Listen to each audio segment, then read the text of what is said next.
کیا جا رہا ہے۔ کوئی چھوٹی سے چھوٹی چیز کی بھی تشریح کرنی ہو تو عورت کی تصویر دی جاتی ہے۔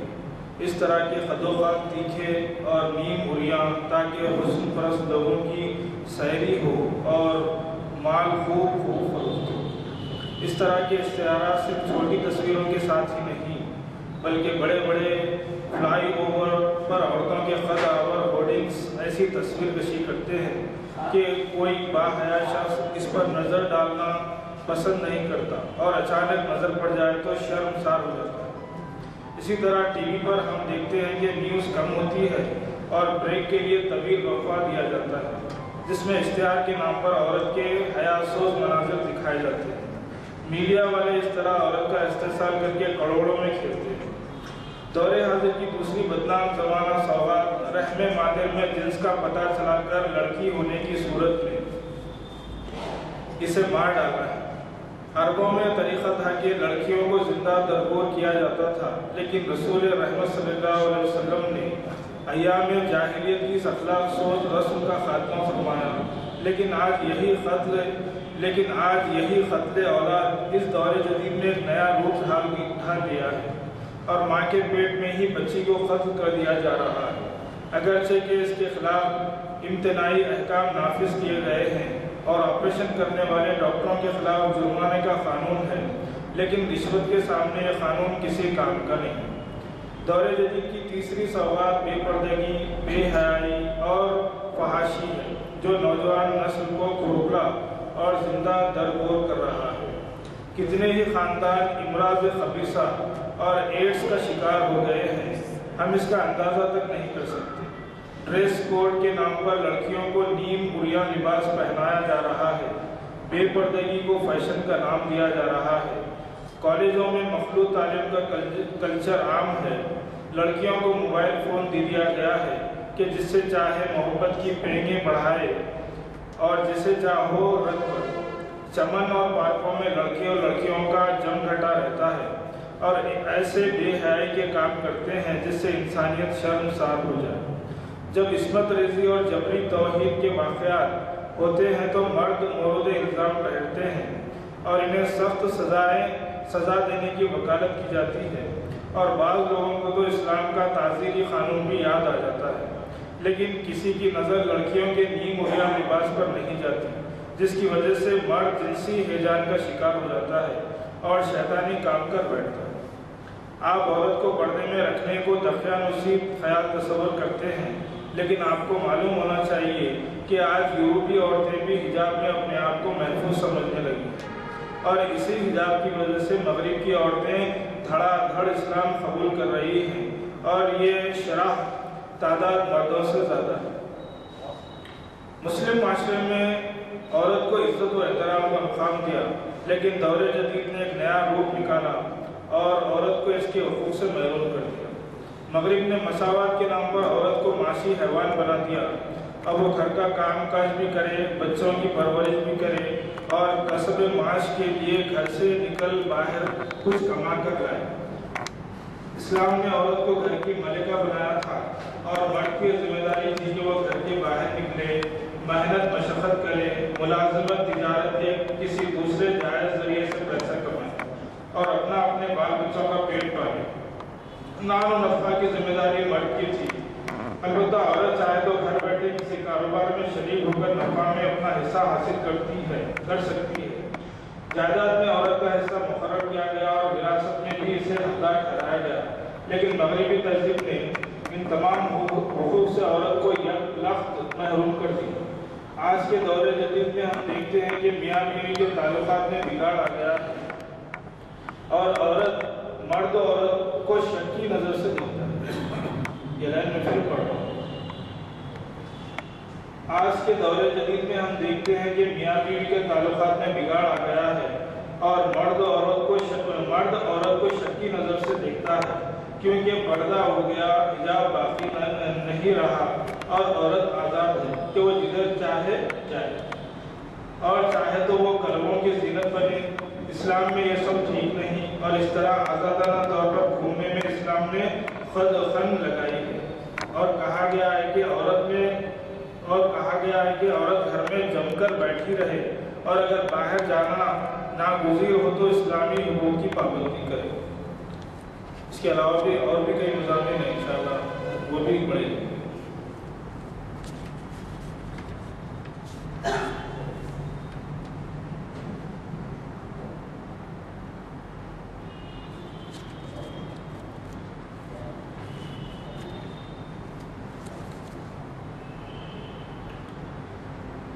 تحریک نسوانیت ایک جائزہ، عتیق اللہ شفیق اصلاحی، تحریک نسوانیت ایک جائزہ۔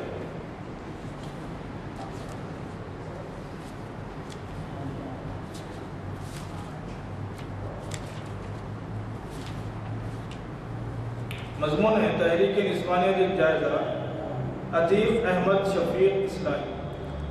آسٹریلیا کے مشہور آن لائن اخبار دا ایج کے نیشنل سیکیورٹی کورسپونڈنٹ اور تجزیہ نگار کے عنوان سے ایک جائزہ رپورٹ میں مغربی معاشرے پر سنگل پرنٹ کے سنگین اثرات کا تذکرہ کرتے ہوئے لکھتے ہیں، یعنی ایسے بچے جو سنگل پیرنٹس کے تحت پرورش پا رہے ہیں ان میں ذہنی بیماریوں، خودکشی یا منشیات سے ہونے والی بیماریوں کا شکار ہونے کا تناسب ماں اور باپ کے سائے میں پرورش پانے والے بچوں کے مقابلے میں دگنا ہوتا ہے۔ سنگل پیرنٹس گھروں میں پرورش پانے والی لڑکوں میں منشیات کا استعمال کا تناسب 3 گنا اور لڑکیوں میں 4 گنا زیادہ ہوتا ہے۔ اس کے علاوہ سنگل پیرنٹس اکیلے مرد یا عورت پر مشتمل خاندان میں غربت و بے روزگاری کی شرح بھی زیادہ پائی جاتی ہے۔ جرمن ایکوین ویلفیئر ایسوسی ایشن کے مطالعے کے مطابق 2013 میں جرمن میں 12.5 ملین افراد غریب تھے، جن کی تعداد اب کئی گنا اضافہ ہو گیا ہے۔ رپورٹ میں بتایا گیا ہے کہ جرمنی کے 60% سنگل پیرنٹس بے سہارا غریبوں میں شمار ہوتے ہیں۔ ہندو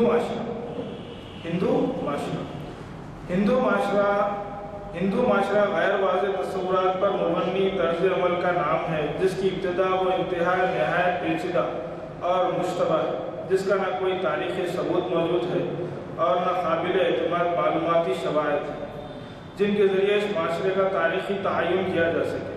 چنانچہ ہندوستان کے پہلے وزیر اعظم جواہر لال نہرو اپنی مائع ناز تصنیف دا ڈسکوری آف انڈیا میں ہندوستانی معاشرے کی تاریخی حقیقت کا انکار کرتے ہوئے کہا کہ ہندو قوم کے ساتھ سب سے بڑی زیادتی یہ ہوئی کہ اس کے اکابرین کے حالات قابل تعین انداز میں جمع نہیں کیے گئے۔ تلاش ہند صفحے 20۔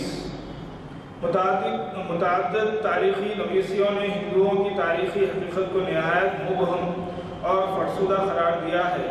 مشہور فرانسیسی مورخ لیبان تو ہندوؤں کی تاریخ کا ہی انکار کرتے ہیں۔ وہ اپنی کتاب انڈیاز کلچر رقم تراز ہیں۔ قدیم ہندوؤں کی کوئی تاریخی کتاب ہی نہیں اور نہ کوئی دیگر شواہد و آثار ہیں جن کے ذریعے ان کی تاریخ کو متعین کیا جا سکے، بلکہ ہندوستان کی تاریخ مسلمانوں کی کوششوں کا نتیجہ ہے۔ باحوالہ تمدن ہند صفحے 144۔ ایک انگریزی مورخ مسٹر انفسٹن جو طویل عرصے تک بامبے کے گورنر بھی رہے لکھتے ہیں کہ کوئی قوم کتنی ہی جاہل اور غیر تہذیب یافتہ کیوں نہ ہو، اپنے آبا و اجداد کی کوئی نہ کوئی تاریخ ضرور لکھتی ہے، لیکن ہندوؤں کے بارے میں تعجب ہوتا ہے کہ ان کے پاس تاریخی شواہد کے طور پر پیش کرنے کے لیے کچھ بھی نہیں۔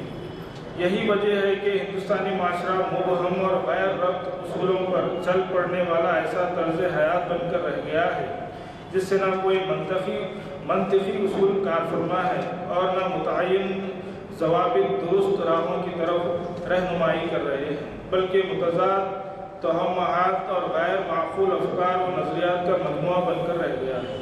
چنانچہ ہندو معاشرے کی بے ترتیبی، شدید ابہام اور واضح تضادات کا ذکر کرتے ہوئے پنڈت جواہر لال نہرو اپنی کتاب دا ڈسکوری آف انڈیا میں لکھتے ہیں، ہندو مت ایک عقیدہ و مذہب کی حیثیت سے غیر مرتب، مبہم اور بہت سے پہلو رکھنے والا ہے۔ وہ تمام انسانوں کے لیے سب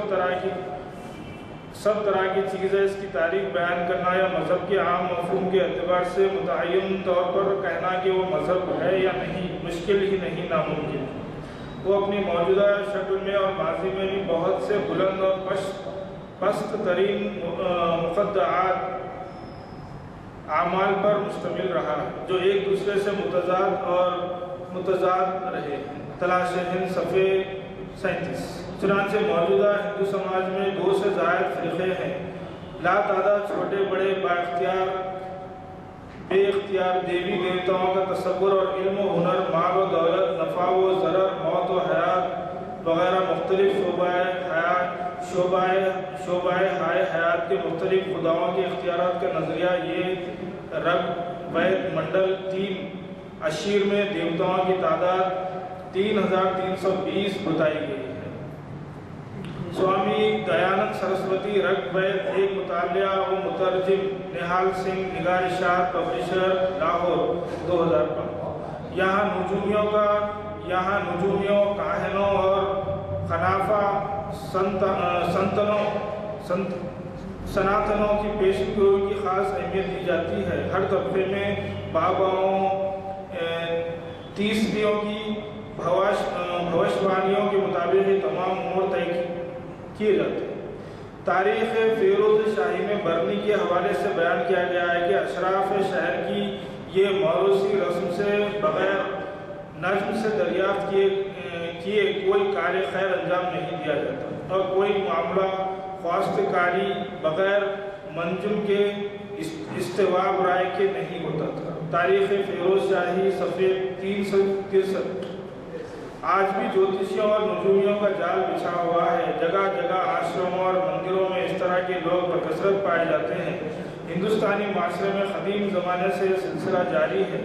درگاہ قلی خان مرخع دہلی میں لکھتے ہیں کہ آگے بڑھیے تو آپ کو نجومیوں اور جوتشیوں کی جماعت کا جال بچھا نظر آئے گا جن کے پندھے سے نکل جانا مشکل ہے۔ یہاں خلقت اپنی تقدیر کے نوشتے کو معلوم کرنے کے لیے بیٹھتی ہے۔ کوئی ہے جو خوش آئند واقعات سن کر مسرور ہو رہا ہے، کوئی آئندہ کی پریشانی سن کر متفکر ہے۔ محمد عمر ہندوستانی تہذیب کا مسلمانوں پر اثر، صفحے 285۔ تباہ سکائی، ہندوستانی معاشرہ اور خدا کا تصور۔ ہندو معاشرہ اور خدا کا تصور۔ ہندو معاشرے میں خدا کا واضح تصور موجود نہیں۔ یہاں متعدد دیومانائی قوتوں کو مان کر اصل خالق کی ثانوی یا بالکل نامعلوم درجہ دیا جاتا ہے۔ ہندو مذہب کی اہم کتاب منوسمرتی میں اصل خدا کی بس اس قدر اہمیت ہے کہ وہ پانی سے اچانک پیدا ہوا جس کو پرماتما کہا جاتا ہے۔ پرماتما نے برہما کو پیدا کیا اور خود معطل ہو کر سارے اختیارات برہما کو دے دی اور کائنات کی تمام چیزوں کی تخلیق برہما کے ذریعے ہوئی۔ منوسمرتی میں ہے جو پرماتما اندر دیو سے الگ، وہ باریک پوشیدہ، ہمیشہ بے فکر اور سب مخلوق کی جان ہے۔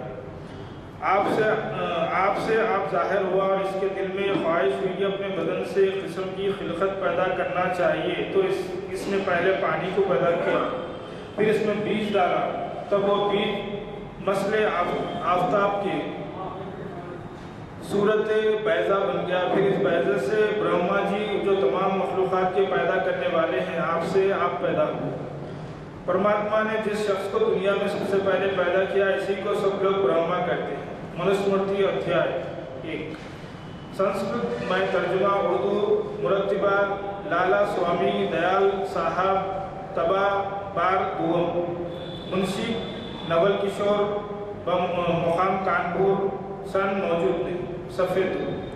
اگلی عبارتوں میں تفصیل سے متعدد اشیاء کا تذکرہ کیا گیا ہے اور تمام چیزوں کا خالق برہما کو قرار دیا گیا ہے۔ منوسمرتی میں ایک جگہ ہے، برہما نے اس انڈے میں اپنے 1 برس رہ کر اور پرماتما کا دھیان کر کے اس انڈے کے 2 ٹکڑے کیے۔ ان 2 ٹکڑوں سے برہما نے سورگ اور پرتھوی کو بنایا، پھر ان دونوں کے بیچ میں آکاش، آسمان اور 8 دشا جوانب وہ اچھل جاری سمندر بنا۔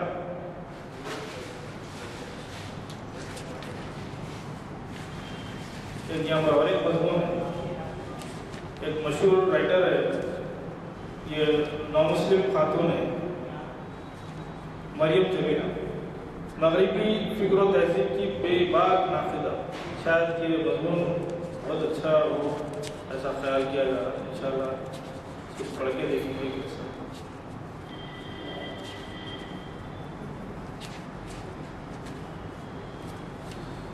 مریم جمیلہ مغربی تہذیب کی بے باک ناقدہ. 19ویں اور 20ویں صدی باشندگان مغرب کے اسلام کو گلے لگانے کے لحاظ سے بالخصوص امریکہ، آسٹریلیا، برطانیہ، فرانس، جرمنی اور نیوزی لینڈ کے لیے خوشگوار اور تاریخی ثابت ہوئی. ان میں کچھ لوگوں نے روحانی پیاس بجھانے کے لیے ذاتی طور سے اسلام کو پڑھنے، سمجھنے اور پھر دل میں اتارنے کی صحیح مشغول کی، اور کچھ لوگوں کے اسلام کے آفاقی پیغام رحمت کو قبول کرنے میں داعیان اسلام کی دعوت و تبلیغ وجہ تحریک بنی. 20ویں صدی میں جہاں اسلام کی آغوش رحمت میں مغرب اور یورپ کے متلاشیان حق آئے، وہیں بڑے بڑے مفکرین، دانشوران اور اسکالرز نے اسلام ہی میں دین و دنیا کی عافیت سمجھی. ان مفکرین میں ہنگری سے ڈاکٹر عبدالکریم، لندن سے محمد بگتھال، جرمنی سے محمد اسد اور مراد ہافمین، فرانس سے روجے گاڑے، امریکہ سے یوسف الاسلام، مالک شہباز اور مریم جمیلہ قابل ذکر. سطور ذیل میں ان میں سے مریم جمیلہ کی حیات و فکر کا تعارف پیش کیا جا رہا ہے. مریم جمیلہ وہ خوش بخت خاتون ہے جنہوں نے نہ صرف یہودیت کو چھوڑ کر اسلام کی آغوش میں پناہ لی، بلکہ اسلام کی خاطر کفرستان سے پاکستان ہجرت بھی کی. اتنا ہی نہیں بلکہ مغربی فکر و تہذیب کا بے داغ اور بے باک تنقیدی جائزہ لے کر اس کی خرابیوں کو منظر عام پر لانے کی قابل قدر کوشش کی. علاوہ بری محکم دلائل اور پورے قوت سے اسلام کا بھرپور دفاع کیا. وہ صرف گفتار کی غازی نہ تھی بلکہ عمل کے خوگر بھی تھی. انہوں نے جو ہی اسلام قبول کیا فوراً اس کی فکر و تہذیب کے سانچے میں ڈھل گئے. قبل از اسلام حالات زندگی. مریم جمیلہ کا پرانا نام مارگریٹ مارکوس تھا. ان کی ولادت امریکی ریاست نیو یارک کے مضافاتی خوشحال شہر نیوروسلا میں 23 مئی 1934 میں ہوئی اور آروویسٹ چیسٹر میں پرورش پائی. ان کے والد کا نام ہربرٹ مارکوس سڈنی ہے جو جرمن کے یہودی خاندان سے تعلق رکھتے تھے. مارکس مارگریٹ کے آبا و اجداد جرمنی کے تھے اور وہاں 4 نسلوں سے سکونت پذیر تھے. ان کے پردادا نے 1861 تا 1848 یعنی 1848 تا 1861 کے درمیان اقتصادی خوشحالی کے مواقع کی تلاش میں امریکہ کے لیے نقل مکانی کی. مارگریٹ مارکوس کے والدین جرمنی کے یہودی نسل سے ہونے کے باوجود برائے نام یہودی تھے. بالفاظ دیگر راسخ العقیدہ یہودی نہیں تھے بلکہ سیکولر پسند نان ابزرونٹ تھے. وہ اگرچہ یہودیت پر عمل پیرا نہیں تھے لیکن اس کے باوجود وہ اخلاقی حقوق کے پابند تھے. انہوں نے دراصل امریکہ میں سکونت پذیر ہونے کی وجہ سے فکر و عمل اور طرز حیات کے لحاظ سے ہو بہو روایتی امریکیوں کی طرز وہ بود و باش اختیار کر لی. بقول خود مارگریٹ مارکوس میں ایک اکڑ مذہبی گھرانے میں نہیں بلکہ اصلاح یافتہ گھرانے میں پیدا ہوئی جو سچے معاشرے میں بڑی حد تک جذب ہو چکا تھا. میرے والدین یہودی شریعت پر عمل کرتے تھے نہ میرے قریبی رشتے دار. مارگریٹ مارکوس کے والدین نے پہلے یہودیت سے رسمی تعلق منقطع کیا، پھر وہ ایک انسان دوست تنظیم ایتھیکل کلچرل سوسائٹی میں شامل ہو گئیں، لیکن جلد ہی اس تنظیم سے بے اطمینانی کا شکار ہو کر آخر کار ذات باری تعالیٰ کی وحدانیت کی قائل ہو کر یونیٹیرین چرچ میں شمولیت اختیار کر دی. مارگریٹ مارکوس بچپن ہی سے متلاشی ذہنیت، سنجیدہ اور حساس واقع ہوئی تھی. بچپن ہی سے موسیقی سے بےحد لگاؤ تھا اور اسکول میں موسیقی کے مضمون میں دیگر مضامین کے مقابلے میں زیادہ نمبرات حاصل کرتی تھی. وہ موسیقی کو اس وقت مغربی تہذیب کے لیے ایک نیا شگل سمجھتی تھی. نیز بچپن میں وہ عربی موسیقی بھی سنا کرتی تھی. 10 سال کی عمر میں مارگریٹ نے مذہب سے دلچسپی لینا شروع کی. جب اس نے یہودی اصلاح یافتہ اسکول میں داخلہ لیا تو وہاں یہودی اور عربوں کی باہمی خرابت کے تاریخی رشتے سے مانوس ہوں. اس سلسلے میں آپ ایک انٹرویو میں کہتی ہیں کہ میں یہودی اور عربوں کے درمیان تاریخی قربت سے مسمور ہوئی. یہودی کتابوں میں نے پڑھا تھا کہ ابراہیم علیہ السلام ان دونوں قوموں کے باپ ہیں میں نے یہ بھی جانا کہ صدیوں بعد یورپ میں ستم رانی نے کیسے زندگیوں کو ناقابل برداشت بنایا۔ یورپیوں کا مسلم اسپین میں پرتپاک استقبال کیا گیا۔ یہ اسلامی تہذیب کی اعلیٰ ظرفی ہے جس نے عبرانی زبان کو عروج کے حصول میں محمیز کا کام کیا۔ مارگریٹ مارکوز اسکول میں مینڈے اسکول پہل یہودیت کے اصل چہرے سے بالکل ناآشنا تھی۔ کم عمری اور سادہ لوہی کی وجہ سے یہ سمجھ رہی تھی کہ یہودی فلسطینی مسلمانوں کے ساتھ اپنے تاریخی رشتے کو بحال کرنے کی طرف لوٹا رہے ہیں اور ایک دوسرے کے ساتھ تعاون کر کے مشرق وسطیٰ میں اعلیٰ تہذیب کے حصول کے لیے کام کریں گے، لیکن عملاً ایسا ہو نہیں پایا۔ مارگریٹ یہودیت کے سیاہ چہرے سے آشنا ہوئی اور ان کو یہ جان کر بڑا دکھ ہوا کہ قوم یہود اقوام عالم میں سب سے زیادہ مفاد پرست اور خود غرض قوم ہے۔ مارگریٹ نے 10 سال کی عمر میں عربی تہذیب اور عرب میں یہودیوں کے درمیان تاریخی رشتے کے متعلق کتابیں پڑھنا شروع کی۔ انہوں نے مذکورہ موضوعات پر جو کتابیں پڑھی وہ سب عیسائی مشنری مستشرقین اور یہودیت کے خیالات کے متعلق پائیں، جن میں اسلام کے خلاف زوردار پروپیگنڈا اور مغالطہ پر مبنی مطالعہ جمع کیا گیا۔ مارگریٹ مارکس اس حوالے سے رقم دراز ہیں کہ عربوں کی تاریخی اور تہذیب و ثقافت سے متعلق پبلک لائبریریوں میں جس قدر کتابیں ملی میں نے پڑھ ڈالی، باوجود ان کتابوں کے اکثر مضامین کا لب و لہجہ بڑی حد تک معاندیانہ تھا۔ ان کتابوں کے مطالعے سے مجھے یقین ہو گیا کہ عربوں کے خلاف یہودیوں کا پروپیگنڈا اکثر ناانصافی پر مبنی ہے۔ اس دوران وہ یہودیوں کی کارستانیوں سے بددل ہوئی اور مسلمانوں کی حالت زار، خاص کر فلسطینی مسلمانوں کی حالت زار پر بہت ملول ہوئی، جس کے لیے انہوں نے صرف 12 سال کی عمر میں احمد خلیل کے نام سے ایک ناول لکھا۔ اس ناول میں انہوں نے فلسطین سے بے دخل کیے گئے ایک مظلوم لڑکے کی کہانی بیان کی۔ مارگریٹ مارکس نے 15 سال کی عمر میں گریجویشن مکمل کیا۔ گریجویشن کی تکمیل کے بعد 1953 عیسوی میں نیو یارک یونیورسٹی میں داخلہ لیا۔ 1952 عیسوی میں شاولین کے جوانوں پر مشتمل ایک تحریک مسز راکی ہٹ زیر کی رکن بنی، لیکن فوراً شاولین کا گھناؤنا چہرہ آشکارا ہو گیا، جس نے یہودیوں اور عربوں کی ہم آہنگی اور موافقت میں کشیدگی پیدا کرتی، چنانچہ اس تنظیم کو فوراً چھوڑ دیا۔ نیو یارک یونیورسٹی میں حصول تعلیم کے دوران ایک مضمون اسلام میں یہودیت کا انتخاب کیا۔ پروفیسر ابراہیم اسحاق کارٹش، جو وہاں عبرانی تعلیمات کے شعبے کے سربراہ تھے، اپنے شاگردوں کو مطمئن کرنے میں کامیاب نہیں ہوئے تھے۔ ابراہیم اسحاق کی چند باتوں سے مارگریٹ مارکس متاثر ہوئی۔ مثلاً وہ ان کی چند ایک باتیں اپنے ایک انٹرویو میں اس طرح نقل کرتی ہیں: ہمیں آخرت کے دن خدا کی بارگاہ میں ضرور پیش ہونا ہے اور اپنی زندگی کے تمام اعمال کی جواب دہی کرنا ہوگی۔ صرف وہی لوگ اپنی ذات پر قابو رکھیں گے جو اخروی انعام کے حصول کے لیے عارضی خوشیوں کو قربان اور مصائب کو برداشت کریں گے۔ دوسری طرف یہی پروفیسر موصوف اسلام کو یہودیت سے ماخوذ مذہب قرار دینے میں تمام صلاحیتیں صرف کرتا تھا۔ مارگریٹ مارکوز اس کے درس و تدریس کے منہج اور استدلال کے متعلق یوں خیال کرتی ہیں: ہماری تیار کردہ ایک نصابی کتابوں سے بہت سی لگن کے ساتھ ہر آیت قرآن سے نکال کر اس کو یہودیت کا ماخذ قرار دیتے تھے۔ بنیادی طور سے اس کا مقصد اپنے شاگردوں سے یہودیت کو اسلام سے برتر مذہب ثابت کرنا تھا۔ اس نے مجھے متضاد طریقے سے یا برعکس سمت میں اسلام کی طرف مائل کیا۔ اس کے بعد مارگریٹ مارکس دل سے یہودی نہ رہی، اگرچہ لوگ ان کو یہودی ہی تصور کرتے تھے۔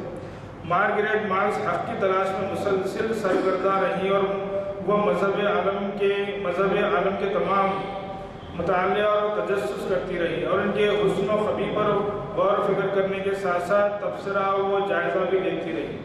والدین کی طرف سے بھی انہیں حوصلہ افزائی کا خوشگوار ماحول میسر آیا۔ 1953 عیسوی میں مارگریٹ مارکس سخت بیماری میں مبتلا ہوئی، جو ان کی زندگی کا مشکل ترین وقت تھا۔ ان کو لگ رہا تھا کہ شاید وہ زندگی کے آخری لمحات گزار رہی ہیں۔ اس وقت وہ شدید تناؤ اور مایوسی کے عالم میں تھی اور ان کا ذہن مضطرب، متزلزل اور بے چین تھا۔ راہ حق کی تلاش میں یہ عظیم مجاہدہ یہودیت عیسائیت پذیر اسلامی کے نہایت مخلص کارکن تھے۔ ان کے عقد میں پہلے سے ایک بیوی شفیقہ تھی۔ سید مودودی مریم جمیلہ کا نکاح محمد یوسف خان سے کرانا چاہتے تھے۔ انہوں نے اس حوالے سے محمد یوسف سے بات کی، جس کے متعلق محمد یوسف خان نے ایک انٹرویو میں کہا، میں نے مولانا سے کہا کہ آپ فکر نہ کریں، آپ جو چاہتے ہیں وہی ہوگا، مجھے اجازت دیجیے کہ میں گھر جاؤں۔ چنانچہ گھر جا کر بیوی سے بات کی تو میری بیوی نے کہا کہ میں تو پہلے ہی سے سوچ رہی تھی، وہ بیچاری بہت اچھی ہے، بس میں نے کہا کہ مریم کو پیغام دے دوں۔ اس نے جا کر مریم جمیلہ کو پیغام دیا کہ خان صاحب آپ سے نکاح کرنا چاہتے ہیں۔ مریم جمیلہ نے کہا کہ مولانا کی مرضی کے بغیر نکاح نہیں کر سکتی۔ پھر مولانا نے مریم جمیلہ سے کہا کہ کر لو، یوسف خان اچھا آدمی ہے۔ مولانا مودودی نے 18 اگست 1963 عیسوی میں مریم جمیلہ کا نکاح محمد یوسف خان سے پڑھا دیا۔ ان کی عمر اس وقت 39 سال، جبکہ مریم جمیلہ کی عمر 29 سال۔ یہ نکاح مثالی نکاح ثابت ہوا۔ ابتدا سے تینوں محمد خان، شفیقہ اور مریم جمیلہ کی آپسی محبت اعلیٰ درجے کی تھی۔ کوئی بھی عورت عموماً یہ برداشت نہیں کرتی کہ اس کے گھر میں شوہر کی حیثیت سے دوسری آ جائے، لیکن شفیقہ صاحبہ مولانا سے رشتہ مانگنے کے لیے خود گئی اور یوں 20ویں صدی میں ایک اعلیٰ مثال قائم کر کے مریم جمیلہ سے پہلے فانی دنیا کو چھوڑ کر خالق حقیقی سے جا ملی۔ محمد یوسف کی پہلی بیوی شفیقہ کے بدن سے 8 بچے اور مریم جمیلہ کے بدن سے 4 بچے پیدا ہوئے۔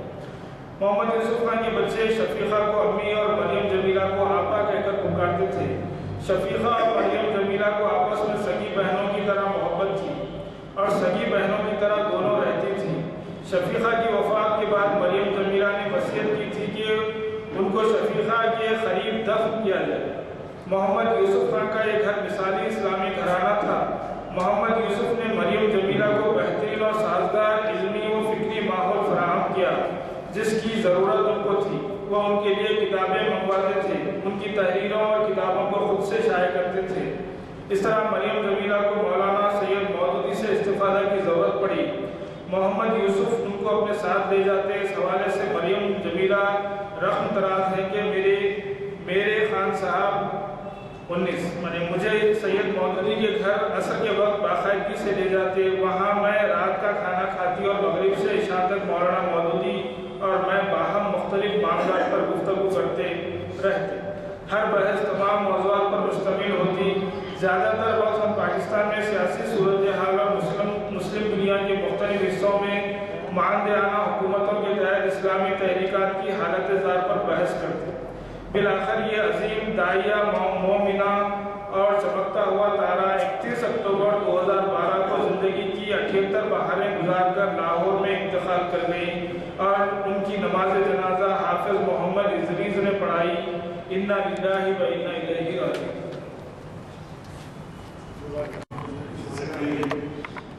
نکات واضح ہوتے ہیں، ان کا تذکرہ ضروری نہیں ہے، لیکن یہ ہے کہ خدا نے بھی ایسی ہدایت پر عمل کرنے کی توفیق عطا کی جو اس سے ہم نے عرض کیا ہے۔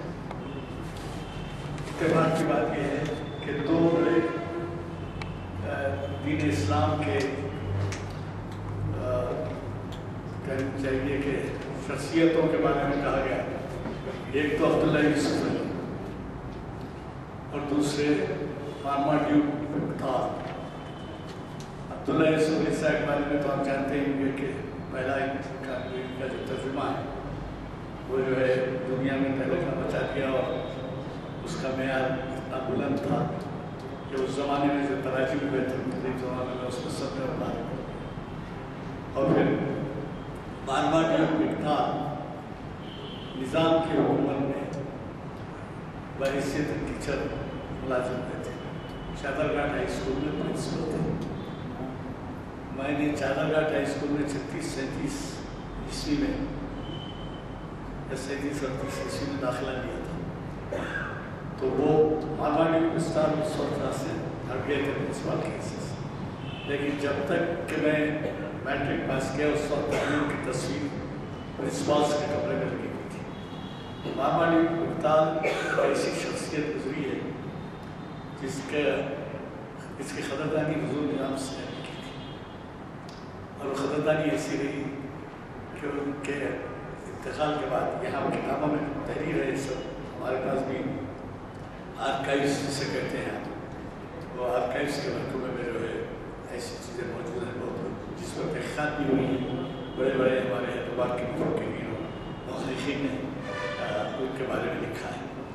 مجھے ایک شرف حاصل ہوا ہے جس کا ذکر آپ سے کر دوں میں، کہ پرنسس دور شہوار کا انتقال ہوا اور وہ لندن میں دفن ہوئی۔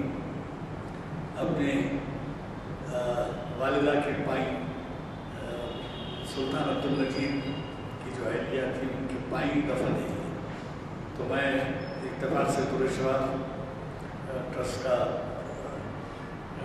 سمجھیے مینیجنگ ٹرسٹی تھا، تو میں نے پرنس سے خواہش کی تھی کہ میں لندن جب گیا تو دیکھوں گا، فاتحہ کے لیے جاؤں گا، تو انہوں نے ارینج کیا تھا، تو مجھے اس پہ حاضری دینے کا موقع ملا۔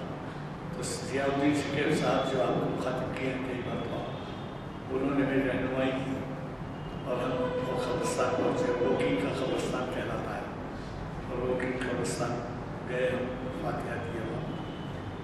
اتفاق کی بات دیکھیے آپ کہ جب میں دور شہوار کے مزار پہ فاتحہ دے کے پڑھتا تو ضیاء الدین شکیب صاحب نے کہا کہ ادھر دیکھیے، تو وہ مزار تھی عبداللہ یوسف، اور پھر وہاں فاتحہ دینے کے بعد پڑھتے تو کہنے لگے ادھر دیکھیے، تو وہ مزار تھی مارماگے کی تھا، وہ جگہ پر جو ہے وہ دفن ہے۔ وہ دلی کے قبرستان ایسے نہیں ہوتے، وہاں کے جو قبرستان ہیں لندن کے ایسے ہیں کہ جیسے آپ یہ اندازہ لگائیے کہ کنگ کوٹھی سے لے کے نامپلی تک یا سبزی عالی شاپ سے لے کے گنپاؤنڈ تک قبرستان کا احاطہ ہے۔ اب اسی قبرستان میں ایک حصے میں مسلم ہیں، ایک حصے میں عیسائی ہیں، ایک حصے میں کرسچن ہیں، آپ کے یہودی ہیں، اور پھر ایک حصے میں سکھ اور دوسرے ہیں۔ البتہ یہ بھی پہلے ہی پولیس نے مجھ سے کہہ دیا تھا کہ وہاں پارسیوں کو بھی گروہ کو کھلانے کی اجازت نہیں ہے، تو نتیجہ یہ تھا کہ پارسی بھی وہاں دفن کیے جاتے ہیں۔ تو ایسے بڑے قبرستان کو دیکھنے کا موقع ملا تھا، مجھ سے مجھے تذکرہ میں نے آپ سے کہا، لیکن اللہ تعالیٰ نے میری خواہش کی اور مجھے توفیق دی، موقع دیا کہ فاتحہ مزاروں کو جو بین الاقوامی شروع کیا۔ آپ بھی کبھی سنیے، انگلش کا ان کا ترجمہ ہے حضرت عبداللہ یوسف علی کا، اور سلمان سال تو ان کے خاندان ان کو بھی وظیفہ رہا، پھر اس کے بعد ان کے اہلیہ وغیرہ کو بھی جو ہے ان کے بعد خاندان کے لوگوں کو بھی جو ہے نظام سرکار سے وظیفہ ملتا ہے۔ آپ سے کہہ دیا گیا ہے شہاد سننے کے لیے کل ہی پرسوں جو ہے ہمارے اقبال شناسی کی محفل میں نکل کر خان خواہوں سے ادا کر رسم شبیری کے عنوان سے ڈاکٹر عقیل حاشمی محفل اقبال شناسی کی 900 سے مخاطب کر، اور میں نے کہا کہ 24 کا یاد رکھیں، 24 کے لیے ابھی سے لیتے ہوئے جائیے، آپ ہمارے سفیر بن جائیے، اور یہ مناسب مسجدوں میں بلکہ اپنے روم میں منتظر کریں۔ الحمدللہ رب العالمین الرحمن الرحیم مالک یوم الدین ایاک نعبد و ایاک نستعین اهدنا الصراط المستقیم صراط الذین انعمت علیہم غیر المغضوب علیہم ولا الضالین ربنا آتنا فی الدنیا حسنۃ وفی الآخرۃ حسنۃ وقنا عذاب النار برحمتک یا ارحم الراحمین۔ ذرا عادل صاحب